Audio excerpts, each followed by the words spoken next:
bien, mais j'ai pas à me justifier sur ce choix. Ah non, c'est pas de la justification. J'ai l'impression que si, quand on me demande souvent de m'expliquer... Personne, enfin moi je prétends pas vous imposer que vous quittiez le voile dans l'espace public. C'est dans quelques lieux. David Pujadas l'a dit, si demain, puisque vous étudiez le droit, vous ne pourriez pas plaider comme avocate avec le voile. Ça veut bien dire que dans notre République, on essaie de préserver des endroits. Je voudrais par exemple, moi, que dans les grandes compétitions sportives, il y a eu un contentieux. Le Conseil d'État a tranché avec la fédération de foot ou la Ligue sur les hijabeuses, vous voyez, qui réclamaient justement la capacité de pouvoir jouer des compétitions dans des stades avec le voile.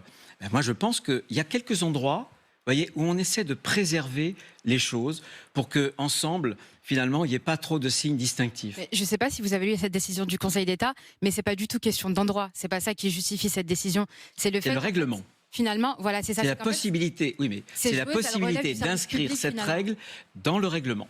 Mais ces jeunes filles qui souhaitaient porter le voile, en fait, en réalité, c'était qu'elles relevaient finalement du service public. C'est seulement pour ça qu'on leur a interdit de porter le voile. Ça n'a rien à voir avec l'endroit. Non.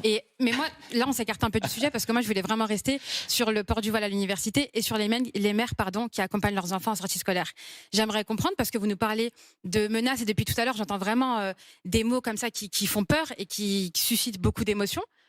J'entends, mais là, en l'occurrence, on parle de jeunes femmes inoffensives qui étudient à l'université, qui veulent s'intégrer dans la société, qui peuvent s'émanciper par les études, qui peuvent justement être une réelle valeur ajoutée, créer de l'emploi, etc. Mais bien sûr.